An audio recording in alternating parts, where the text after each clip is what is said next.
Hi everyone, I hope তোমরা অনেক ভালো আছো। নতুন একটা ব্লগ শুরু করছি। আমি আজালিম মোসাম্মে। আসলে এসেছি আব্বার ট্রিটমেন্টের জন্য। তো আব্বা সন্ধ্যার সময় তো চা বা কফি খায়। তো আসলাম হচ্ছে দস্তরখানা, এটা দস্তরখানা হোটেলে। তো কি খাবো বুঝতে পারছিলাম না। তো অনেকদিন ধরেই চাপ খাই নাই। তো একটা স্পেশাল নান বা বাটার নান আর একটা গরুর চাপ। তো অনেকদিন পর আমি এই গরুর চাপের মজাটা পেলাম। ভীষণ পরিমাণ টেস্টি অ্যান্ড লোভনীয়। খুব মজাই লেগেছে খেতে আমার।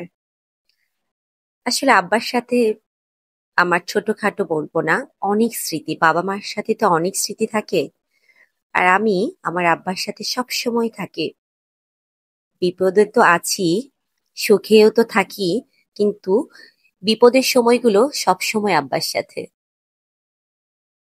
খুব কষ্ট লাগে যখন অনেক বড় কিছু একটা ভাবি, বা ওই কথাটা ভাবতেই পারি না যে আব্বা ছেড়ে চলে যাবেন। আসলে কে আগে যাবে বা পরে যাবে সেটা কখনো ভাবি না, কিন্তু আমার আব্বার জন্য দোয়া করবেন।